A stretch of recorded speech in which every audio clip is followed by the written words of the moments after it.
Hello, everyone, and welcome to the Stephen King Cast, one man's musings on the works of Stephen King.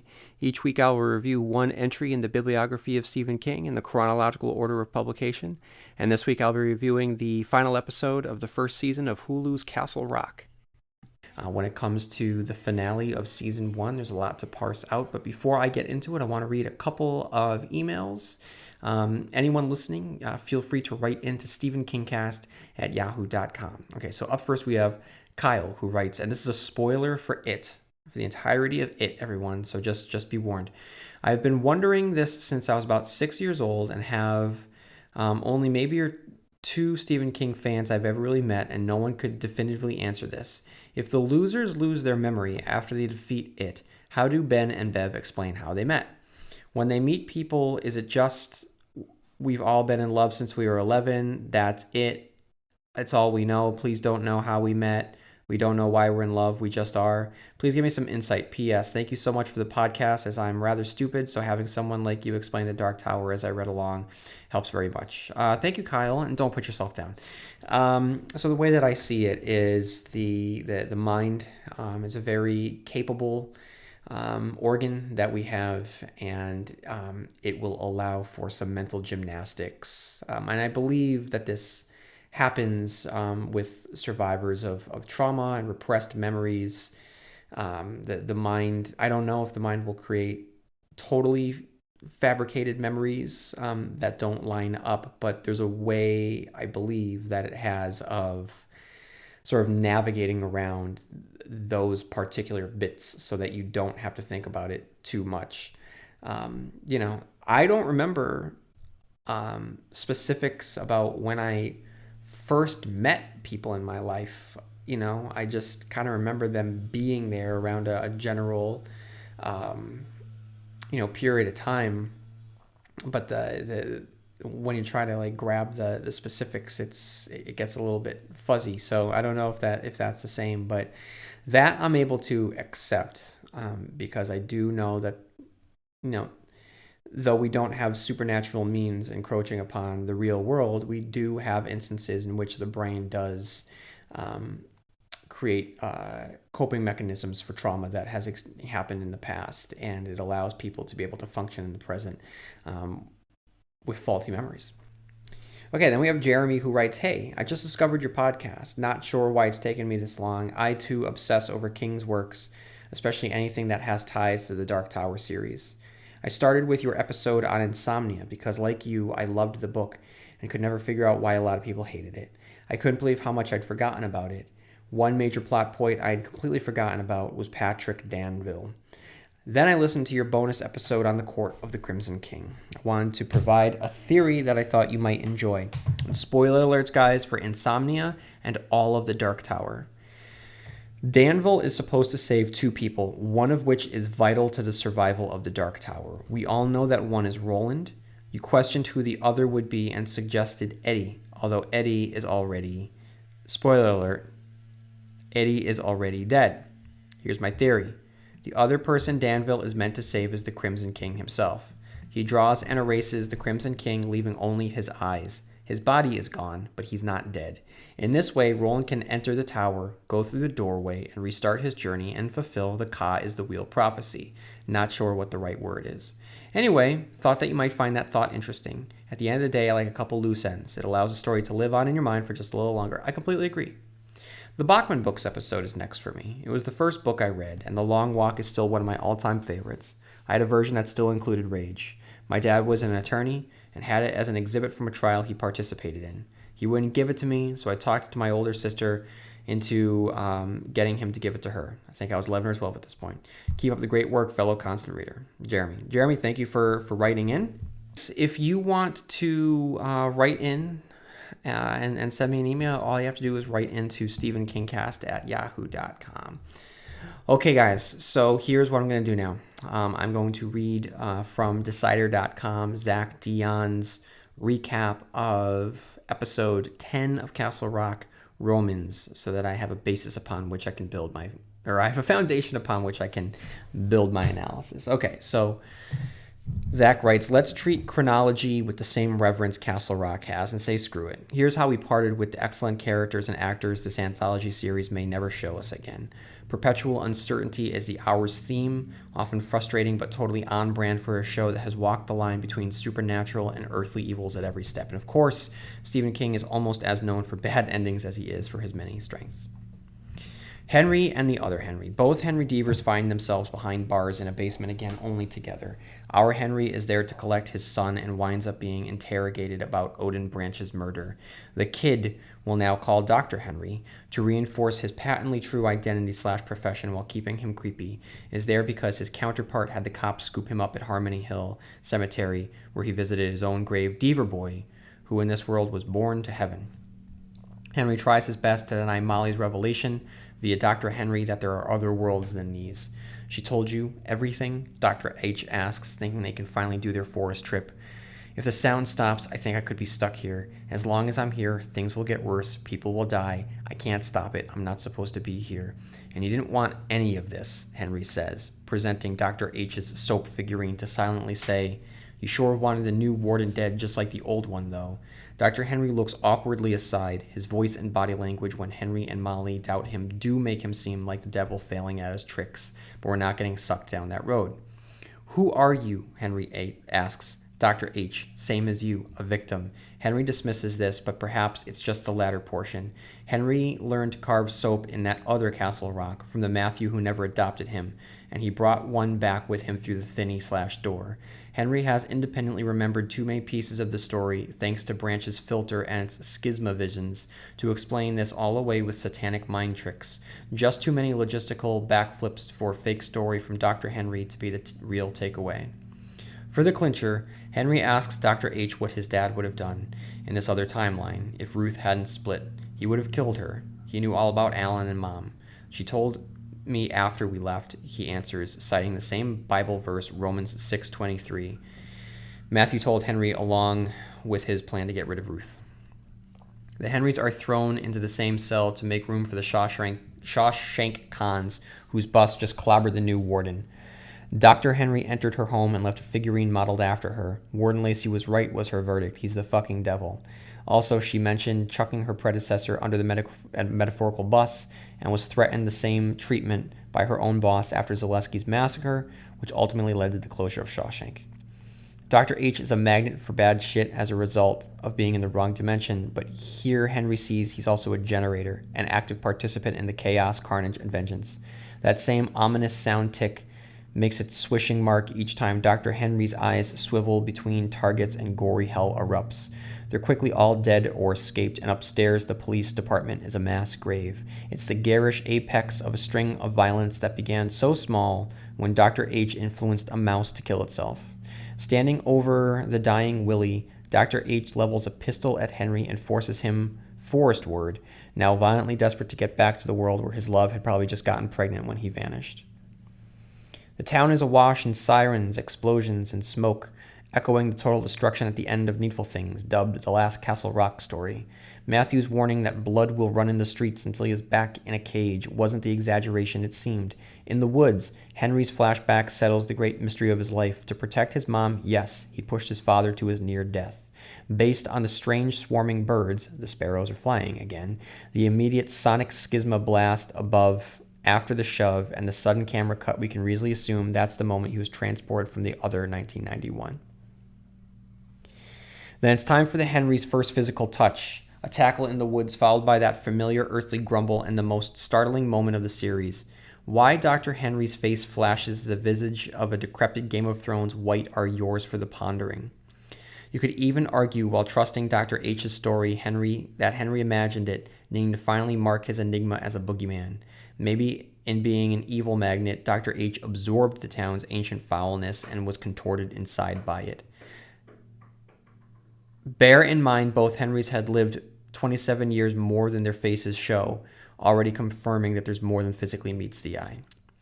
Maybe something turned you into a monster, or maybe you were one all along.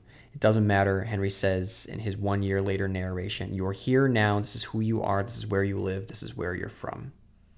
Truth doesn't change, it's just truth, pure, is how Henry opens that kind of happily ever after monologue. But justice, well, that looks different depending on what side of that invisible line you're on. In the premiere and this episode's previously on reel, Henry spoke to the jury deciding a woman's fate. I had to kill someone, I'd need it etched in gold and signed by God himself, so I ask you, how much doubt are you folks comfortable with? Now he's almost entirely convinced Dr. H is a deceptive creature from hell, but it's irrelevant. It's justice, not surety, and that makes him re-quarantine his counterpart below the town so he's capable of crippling. The jailhouse violence made up Henry's mind. This guy might not have deserved Lacey's punishment, but in his quest to build a monument to everyone who helped put me in that cage, he damned himself. And it didn't help it was Dr. H's dad who held young Henry in cruel captivity. Sons must sometimes pay for their father's sins. Henry served 27 years immediately after trying to kill his father, no matter how innocent Dr. Henry was when Lacey caught him. He's done enough in a few days to warrant another stretch alone in the dark. Henry was actually kind of responsible for both Matthew's deaths, if his touch/proximity is what caused his captor to commit suicide, a la Lacey. I know you still have doubts, Henry, Dr. H says inside the defunct Shawshank. How long are we going to do this? Henry, dunno. Dr. H, after a while you forget which side of the bars you're on. That's what Warden Lacey used to say. Look how things turned out for him. A life of secrecy and doubt, ending in madness, depression, or both. It feels like he's setting up for a big jokerish laugh to fuel our nightmares, but instead, we pan slowly across the bars in the gloom and get a subtle, lonely smile. Like Skarsgård's other king character, Pennywise. He had a good feast after 27 years, and his damnation is complete. Maybe he'll be back in another 27. We go out on dusty Springfield singing 24 Hours from Tulsa, a song Henry ID'd way back in the pilot as his first memory, the one playing in Pangborn's truck when he found Henry and when they went to exhume Matthew. Dearest darling, I had to write to say that I won't be home anymore because something happened to me while I was driving home and I'm not the same anymore. Wendell. After being blitzed with the schisma for the first time and getting off the bus in Salem's Lot, Henry's son made a beeline towards the sound. He found the RV, a dead Odin, and a dazed Willie, but made it out safe. At Henry's request, Molly brought the boy back to his mother in Boston. Less than a minute after Dr. H's monster's transformation moment, we're spending Christmas in 2019 with Wendell and Henry at the Deaver homestead.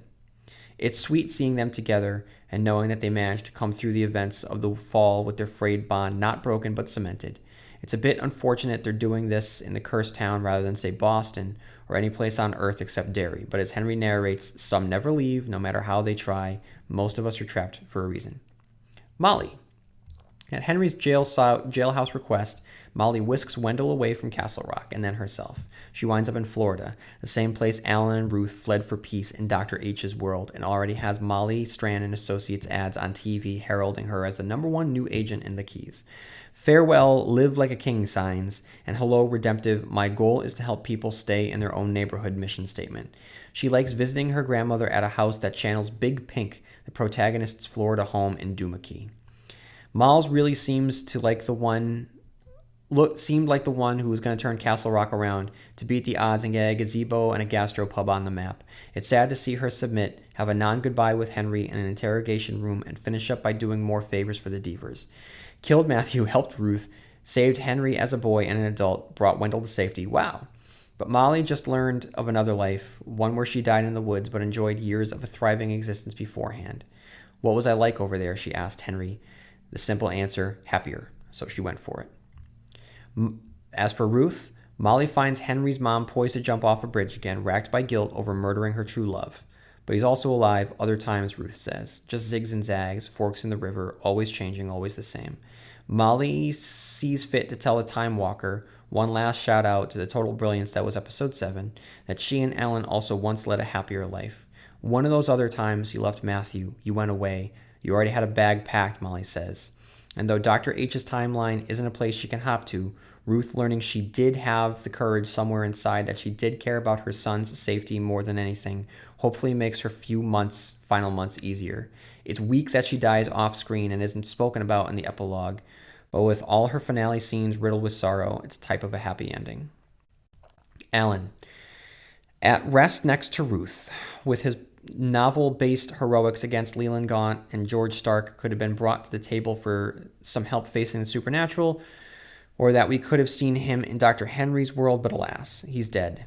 And in his experience, the dead aren't particular. Okay?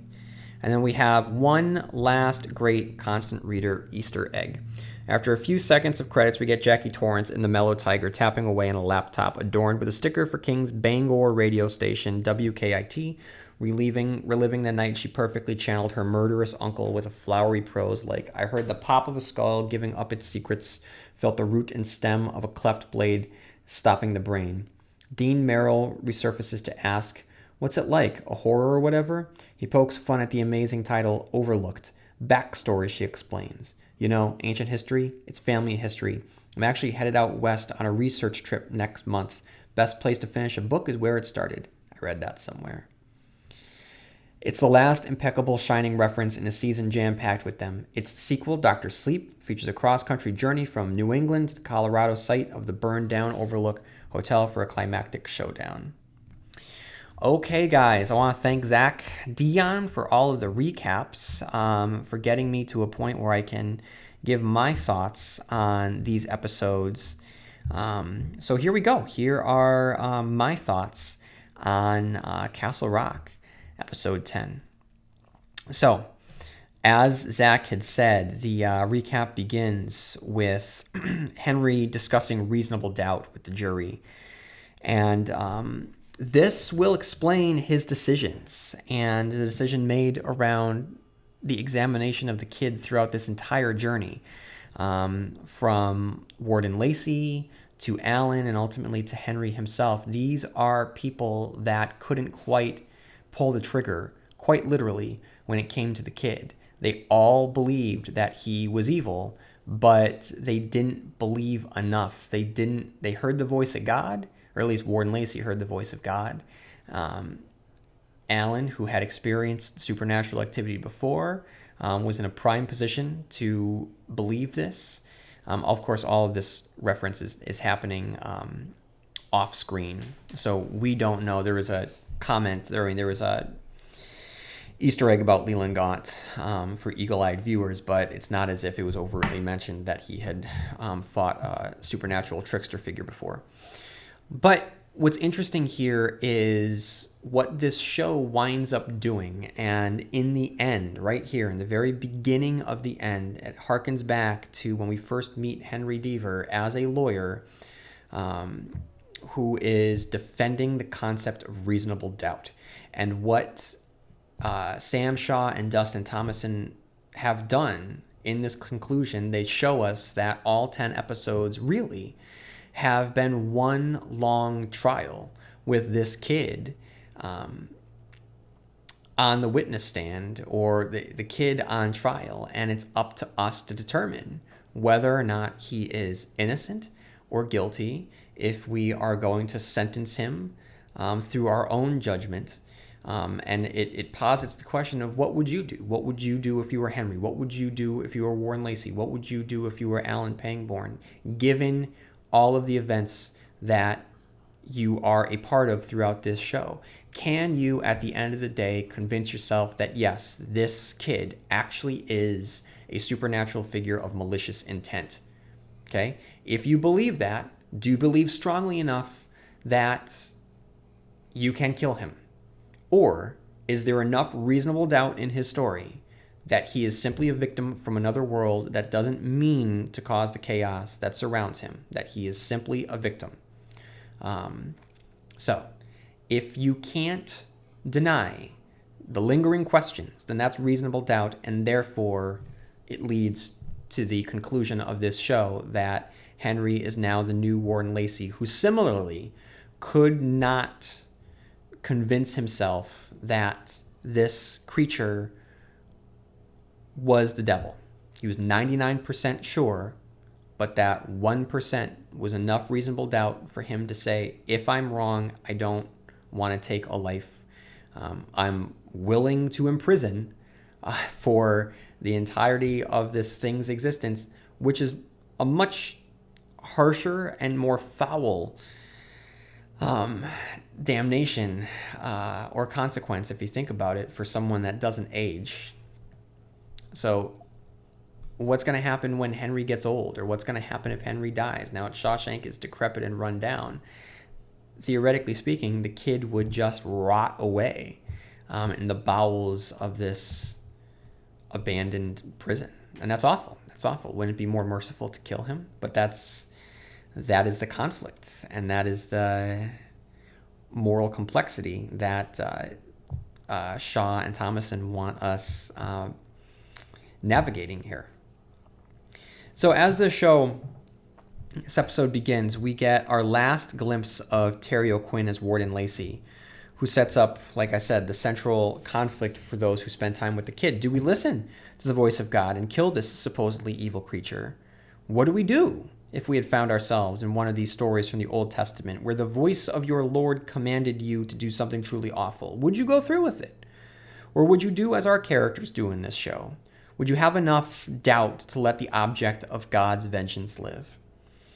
All of this seems like a cosmic experiment to see what mankind will do, and the kid seems in on it. When Lacey pulls out his gun, the kid leans through the bars, genuinely interested. Something new is happening. Is this because it's simply that the Henry Deaver from another world is unsure if he's going to be delivered release from his prison through death? Or is it a supernatural entity who is curious that a decision is about to be made? Is faith enough to trump reasonable doubt? Then we start picking back up where we had left off with our characters who we hadn't seen since episode 8, with episode 9 having what could be the kid's origin story or what could be an hour-long red herring. Regardless, we turn to where we left off with an innkeeper with an axe in the head, Wendell coming back, Henry on the run, and Ruth about to jump off a bridge. Back at Molly's house, the kid, the possible Henry from another where and when, implores Molly to help our Henry get to him, asking her to have him meet him at the cemetery where lays the remains of the deceased version of himself. Again, when last week concluded, it concluded with the kid having told his story, turning to Molly and asking, "Do you believe me?" This is the showrunners instilling reasonable doubt. Should we believe him? What if he's an unreliable narrator? Don't forget that when Molly sensed him, she sensed that something was wrong with him. And Molly seems to have a good head on her shoulders when it comes to psychic activity. So, the hour-long story that we got last week, was that simply his version of events because he needs to cause chaos where he goes?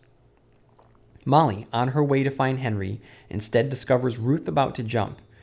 Now, here's the thing. I was very confused. Was it just me, guys, or was Sissy Spacek speaking in more of an Irish accent than a Maine accent? In regardless of whether it's Irish or whether it's a deep Maine, like, is the accent more pronounced now than it was before? I do not recall her talking like this. I could barely understand what she was saying. And then we check in with Warden Porter, who turns out is going to be like the last warden of Shawshank. She is spiraling at this point. She does not seem all right in the head. And she discovers the soap figurine, and from there, it is just not good. And what's cool about this, guys, is that we are getting the last Shawshank story. Isn't that neat? We clearly, if we know what the most famous Shawshank story here is, but I did not expect this to be the last Shawshank story, and I like that. I like that we got a story that reintroduced us to Shawshank, that wound up closing the doors on Shawshank in a modern world in which exists privatized prisons, and that was something that Dustin Thomason had talked about when I had interviewed him back in the summer, is that he and Sam were very interested to see what Shawshank would look like in this day and age of privatized institutions. And as we can see, it does not bode well for Shawshank. And there is a lot to explore within how Shawshank is used and what occurs with the people within Shawshank Prison. There's a lot to be able to draw out of that. Then in a flashback, we finally get the truth of what happened to Matthew Deaver, who admits he's going to kill Ruth. Henry runs away, and at the edge of a cliff, while looking over, Henry takes the opportunity to push him over the edge. So it's confirmation what we had expected. And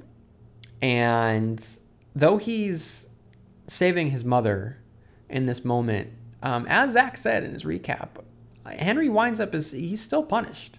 Because for 27 years he can't really remember, he is punished. He is locked away. He is imprisoned. And you can say, cosmically speaking, he's being punished for his sins of killing his father. The state police, having picked up Wendell in the woods outside the RV where the body of Odin Branch was found, with Willie in custody. But the police, hearing that Henry had an argument with the deceased man, automatically jumps to conclusions despite the fact that we know that the murderer is no doubt Willie, who stabbed Odin in the eye before Odin could stab out Willie's eardrums to hear the schisma. And what better person to pin it on than Henry Deaver? And the fact that Henry is black continues to add extra tension because when talking about reasonable doubt, we know that he will not be granted reasonable doubt in all of this. We know that the police have their minds made up and the case against him will be too much for him to argue his way out of. His defeat when talking on the phone, saying that he'll be staying here a while, is heartbreaking because he knows where his future is heading.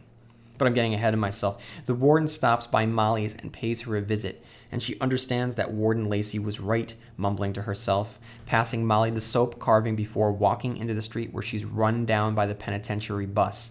Yet another correctional figure undone by the system in which she worked.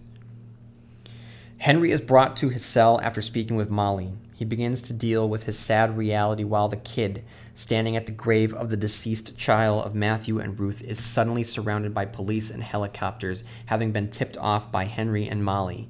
Is this a sad betrayal for the kid, or is this all part of his plan to wind up next to Henry in jail? The two Henrys face off in respective cages, where the kid says, "If I stay, things will get worse. People will die. I can't stop it." Now, is he simply the victim of another world who is telling the truth? Or is this a supernatural trickster who is stating the case of why he should be killed, as I mentioned earlier, in this cosmic experiment of whether or not he should be killed or jailed? When the kid speaks of Bible verses and the truth of what could have happened with Ruth on the other side, is this just a trickster telling our Henry what he wants to hear? And all of Henry's memories, who is to say that these just aren't fabrications and figments that he is picking up here and there that are implanted in there, because he never quite remembers. And if he did finally remember, that would sort of indicate and come down on one side. But in a show that didn't just examine the concept of reasonable doubt, but explored the faulty nature of memory with Ruth playing so large a part, aren't we supposed to take that and say, okay, if Henry does have memories, shouldn't we question that? Especially seeing as how some of the same tests that he took for his hearing were the exact same tests that, oh, am I getting that confused? Well, I'm going to say it anyway, because it could be the kid, but there was a sequence of events earlier in the season in which Henry, the kid, and Ruth all take certain tests. Okay, the tests that Henry and the kid take are very similar, but the fact that they are in close proximity to the time when Ruth is taking tests, it is a link among the tests. So it's linking the reasonable doubt story of Henry and the kids claim to be from another world, and it's linking that to Ruth's dementia sliding into Alzheimer's disease, where memories are not something that they can be counted on. So if Henry has memories, that isn't necessarily a sure thing that we can count on them. Speaking of Ruth, we get our last glimpse of her unceremoniously as Jackie of all trades, who just shows up here and there without any rhyme or reason, puts her to bed. She finds the queen, remembers young Alan and her reunion with returning Alan, and she closes her eyes, and that's all she wrote. Back in the prison, the two Henrys are put in the same cell and allow for a space for the prisoners. Again, is this all part of the kid's master plan placing the soap carving in Warden Porter's house, creating a conduit to kill herself at the exact moment the bus is leaving, which would then cause the prisoners to have to be holed up in the jail cell, which would lead to the diversion needed for Henry and the kid to escape into the woods, sounds like the master plan of a supervillain. This is a harrowing sequence, and Henry responds as any of us would, horrified, terrified, out of his element, curled up in a corner. Again, should we trust this kid? His rampage was not accidental. This was not the result of bad luck. He made it happen. Just watch his eyes. And as Castle Rock devolves into hell on earth, the kid takes Henry through the woods. The sparrows fly overhead. As current Henry is pushed through the woods with a supposed Deaver with a gun, we get the final flashback as young Henry is pursued by another Deaver with a gun, culminating with a great visual of the flock of sparrows undulating in the sky above the cliff from which Matthew will soon be pushed. Current day Henry gets the gun from the kid, and right before it cuts to black, we get another wrinkle in the story, what appears to be the kid's true face, that of a monster. And then immediately cuts to black, and then where you think that there's going to be some showdown or some resolution in another world, no. It's 1 year later where things seem happy. And you start to wonder, okay, is this happiness in another world? Or is this occurring within ours? And then as it unfolds, you realize that, yes, this is occurring in the world that we had started with Henry having survived the events of what had occurred 1 year ago in the woods. And he is now the new Warden Lacey, keeping what he believes is a malignant force locked in the bowels of Shawshank Penitentiary.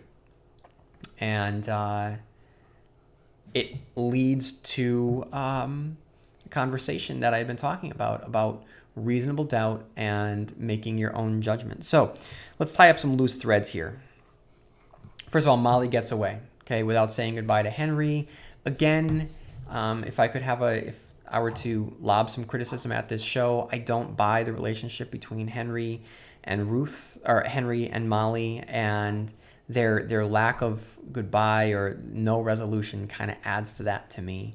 Henry visits Ruth's graveside, and again, I just feel sorry guys if you hear my dog barking in the background, I feel that with Sissy Spacek playing such an important role and being the star of the breakout episode of episode 7, to have her just kind of go away is a disservice to Sissy Spacek's role in all of this. And, excuse me, sorry. And then we have Henry being the new Lacey. The kid is left alone in the abandoned Shawshank with nothing but a smile on his face. Now, what does that mean? What does that mean? It's subtle at the end. Does that mean that he smiles knowing that, is this just the smile of a prisoner who knows that his jailer will suffer the same fate as Lacey, that, if he's going to be stuck down here, that he at least, will have some justice for himself, and his wife and child will never see him again because of these horrible people in this world, and he's just trying to get back home. So you know what? I'll wait this out and you go about your life, man, but it's going to come crashing down on you some point. Is it that? Or is it a smile of a supernatural entity that is going to bide its time and see if, again, this jailer has the guts to pull a trigger, or if this jailer will take his own life like the previous ones? I don't know. I mean, I'm not quite sure what that smile means, but I love the fact that there was a smile. It is the spinning top of Stephen King adaptations, I guess, and I think that's something that people could debate for a long time, and I hope that they do debate, because I think that there is a lot to really pull out of this, because, like I said, Sam Shaw and Dustin Thomason are not just telling a story of a supernatural figure in a small town. They are discussing reasonable doubt, because keep in mind, remember that Stephen King books are never what the general audience thinks they are, right? So Salem's Lot isn't just about vampires. It's about the ruination of the identity of small town through a larger world encroaching upon it. Right, the vampires are just a metaphor at that point. The Shining isn't just about a haunted hotel, right? It's a great setting, it's a great location. It's about the complete destruction of a family when one member of that family's illness overcomes the strength of that family itself. When you turn away from your family and you turn inward into selfishness. Christine isn't just about an evil car. It is about obsession. It is about young love. It is about being a teenager. Cujo is about rage. It is about anger. It's about addiction, right? And Misery isn't just about a trapped writer in a torture porn scenario. It is about fandom, and it is about addiction. Again, of course, you can apply addiction to a number of his books, but that's what makes Stephen King's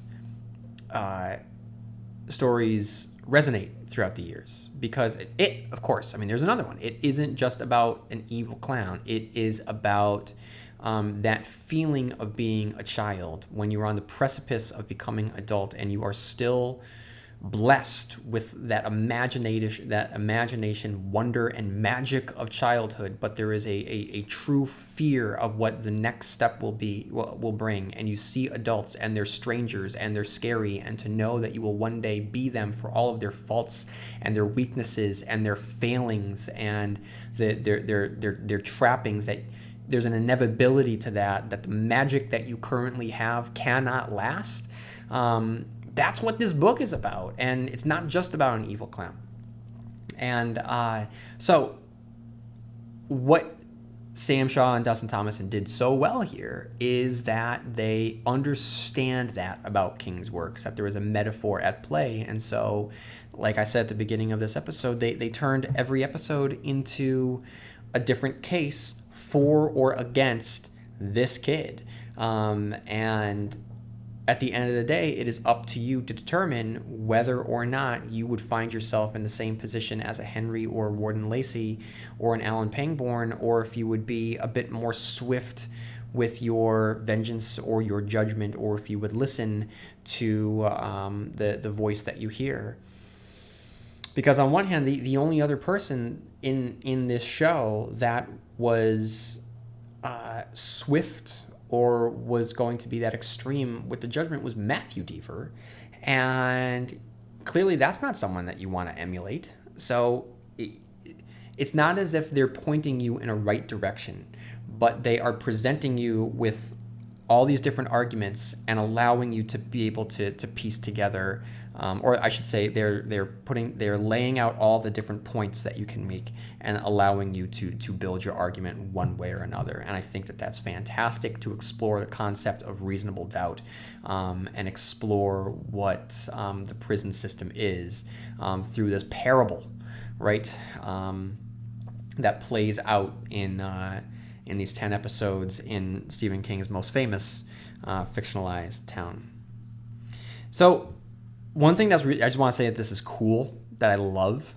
I love the fact that there is an abandoned prison with a literal ghost haunting it at this point. I think that is such a great way to leave this show, and it opens up and it continues the mythology of Castle Rock. And I love the idea of, Jackie Torrance one day telling this story, and not that she would know about the kid, but of course people are going to be sneaking into Castle Rock, and maybe they'll hear someone calling for them, or maybe they will get dreams of the place or something. I think that the legend will start to grow. And the music, by the way, has been so good, and the sound design throughout all of these episodes, and it is so cinematic when we have an aerial shot of the abandoned Shawshank as Henry is making his way. It sounds and looks so good. Okay, there's a couple things. There's some unresolution here. What was up with the gauzy-faced evil priest ghost, Matthew? What was that all about? The fact that this doesn't culminate in anything, does this just mean that Molly isn't really psychic? and just insane. That this is just a manifestation of her guilt. I'm not sure what that was. I don't know if there's more to it. I don't know if that is executive notes coming down the pike saying that you need to punch up these early episodes to kind of freak people out. I don't know. But after that second episode, we don't see gauzy-faced Matthew, except maybe one more time. But that's it. I don't know if it's the kid projecting this image. I don't know what it is. But it's kind of just sits by itself outside of the main story that never really gels with anything else. So that's something to chew over. Now let's get back to the kid in reasonable doubt here. So I keep jumping back and forth, but I really want to just focus on this. So here are the questions that we have. Is he evil, or is he Henry from another world? Those are the two questions. You could argue that he seems to utilize his evil powers. You can make the argument that he is like a virus in this world, and everything that happens around him is just the body's antibodies, right? And it's just the dissonance of this being from one world existing in a world that it should not be living in. And everything that bad happens is a result of just the fact that it's not supposed to be here. Or is he harnessing these evil powers that he actually has? Did he purposefully murder this family? Did he purposefully instill cancer in his cellmate? Did he send Zaleski over the edge, knowing that it's going to lead to his release? That's kind of a big deal. There's the riot of the prisoners. We watched his eyes. That was purposeful. So it isn't just accidental. He says that he can't control it. Yes, he can. And he did. So, what is this kid? Henry argues his story at one point that he doesn't believe this otherworld cockamamie story that he came up with. And basically he says that he just got the information he needed from Henry Deaver and all the boxes while staying at his place. He's right. That is a really, really good point. There's that smile at the end, okay, that there's much that you could read into it. It seems a little mischievous, okay? It's not a sad smile of someone that is resigned to his fate. There's a maliciousness there. Molly had earlier said that something was wrong with him, okay? And there's this hunchback, which is never addressed, okay? Now, is that from leaning against a narrow cage for 27 years? Or is it an indication of evil, like Richard III? Okay. In classical literature, physical impairment was a visual cue of malicious intent. Is that the case here? Or that evil zombie face at the end. Is this Henry forcing himself to give himself some sort of proof that for him to do what he needs to be done, or is this in this moment the thing's true face showing through?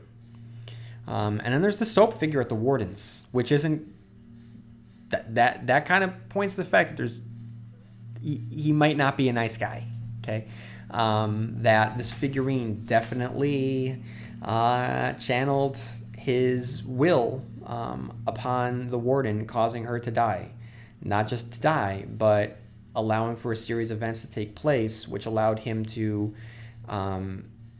get next to Henry, to get with Henry, to create a diversion large enough so that the two of them could escape without any police trying to find them, so he could take them to the woods and to prove a point, to get back to his world, or whatever world he says he's from. Who knows? Okay, guys, but regardless of whether you want to make the argument that he is, like he says, a Henry from another world, or if he is something else, Dustin Thomason and Sam Shaw did a hell of a job getting us there. Okay, guys, Ka is a wheel. So what's great about this episode is we see some repetition of things that have occurred before in the past. Ruth on the bridge again. Henry in the snowy woods again. Both Henry, young Henry and old Henry, are in the woods against their will. Police officers getting shot. Okay, we saw this before, and it's brutal again. We see a suicidal warden. We saw the kid imprisoned. So we see these things again and again and again. And then we have Easter eggs. Terry O'Quinn who played John Locke in Lost. And spoiler alert for Lost, but John Locke was a character in a wheelchair. So to have the actor playing John Locke, who famously was in a wheelchair, say something about a man in a wheelchair sounds right, that's definitely an Easter egg.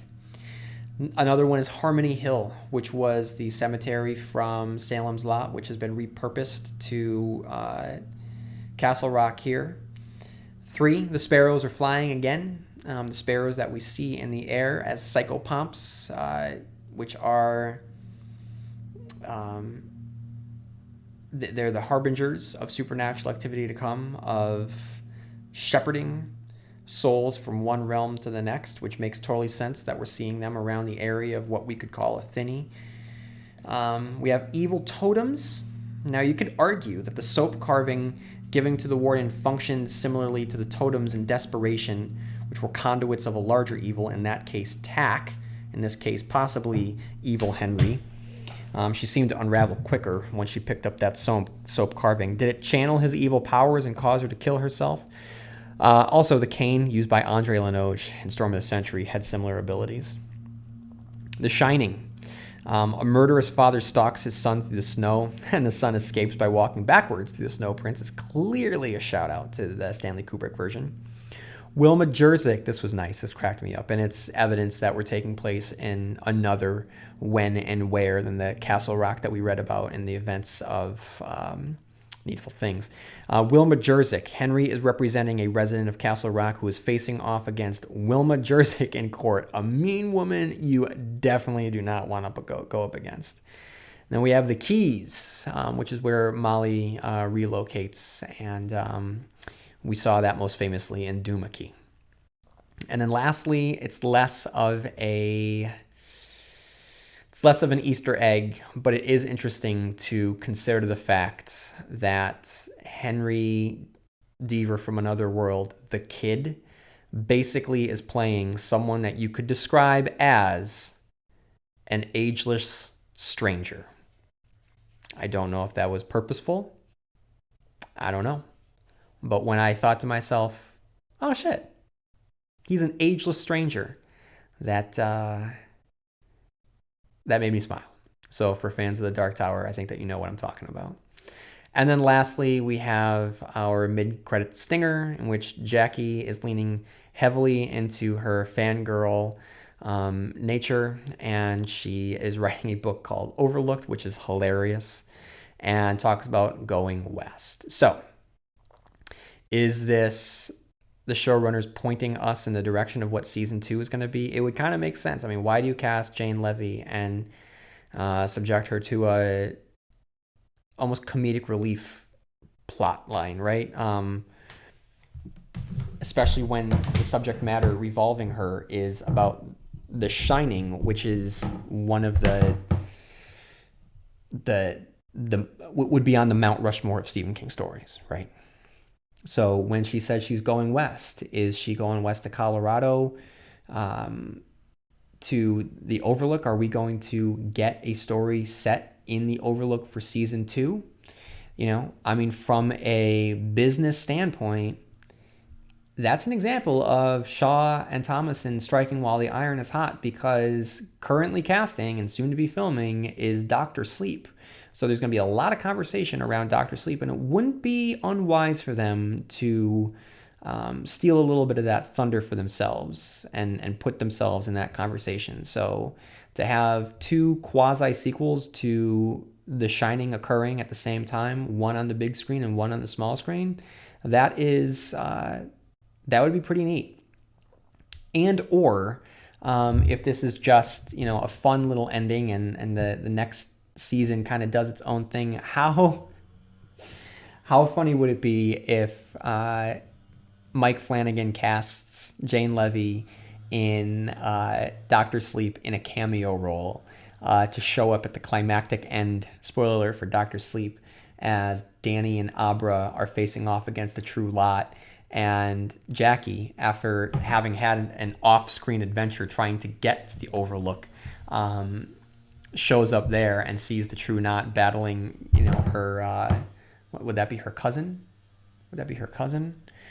So she would also be Abra's, spoiler alert, uncle or aunt, right? I think that's how that would work out. So that would be just that would be neat. Completely unneeded, but it would be neat to have this link. Guys, so here's the deal.